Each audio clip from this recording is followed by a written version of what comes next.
বাংলাদেশের রাজনীতিতে নতুন সমীকরণ তৈরি হচ্ছে।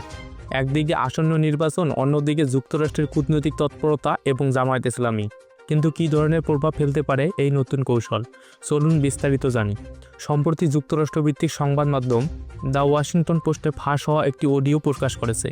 এতে ঢাকায় নিযুক্ত এক মার্কিন কূটনীতিক নারীদের সঙ্গে আলাপে জামায়াতের সঙ্গে বন্ধুত্বপূর্ণ সম্পর্ক গড়ে তোলার প্রয়োজনীয়তার কথা বলেছেন।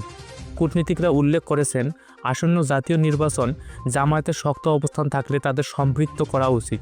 ওই অডিওতে দেখা যায়, মার্কিন কূটনীতিক জামায়াতের শীর্ষ নেতা ও ছাত্র সংগঠন ইসলামী ছাত্র শিবিরকে মূলধারার গণমাধ্যমে আরও বেশি প্রকাশ্যে আনার আহ্বান করেছেন। এ প্রসঙ্গে বিশেষজ্ঞরা মনে করছেন, এটি যুক্তরাষ্ট্রের দীর্ঘদিনের নীতির একটি উল্লেখযোগ্য পরিবর্তনের ইঙ্গিত।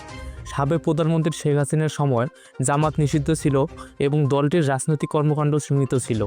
তারা সাম্প্রতিক সময়ে জামাত নিজেদের অবস্থান নতুনভাবে উপস্থাপন করছে, দুর্নীতিবিরোধী, সরকারপন্থী এবং নির্বাচনী রাজনীতিতে সক্রিয়। যুক্তরাষ্ট্র আপাতত এই পূর্ণ ব্র্যান্ডিং প্রচেষ্টাকে সহনশীল ও বাস্তববাদী দৃষ্টিতে দেখছে। অডিওতে কূটনীতিক স্পষ্ট করে বলেন, যদি জামাত আদর্শিক সীমা অতিক্রম করে, শুল্ক আরোপ সহ কঠোর অর্থনৈতিক পদক্ষেপ নেওয়া হতে পারে, যা বাংলাদেশের তৈরি পোশাক খাতকে মারাত্মক ক্ষতির মুখে ফেলতে পারে।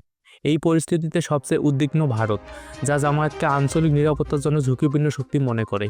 বিশ্লেষকরা সতর্ক করে দেখছেন, যুক্তরাষ্ট্রের এই নতুন কৌশল দক্ষিণ এশিয়ার রাজনীতি এবং কূটনৈতিক সমীকরণে নতুন চাপ সৃষ্টি করতে পারে। বাংলাদেশের অভ্যন্তরীণ রাজনীতি, জামাতের পূর্ণ ব্র্যান্ডিং এবং যুক্তরাষ্ট্র ভারতের কূটনৈতিক আগ্রহ মিলিয়ে একটি জটিল পরিস্থিতি তৈরি করছে।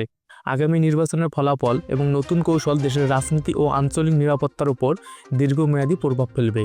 আপনি এই বিষয়টি নিয়ে কী ভাবছেন? কমেন্টে লিখুন। ভিডিওটি শেয়ার করুন এবং আরও আপডেট পেতে চ্যানেলটি সাবস্ক্রাইব করতে ভুলবেন না। বিকাশ চন্দ্র দেব, দেশ 24 লাইভ, ঢাকা।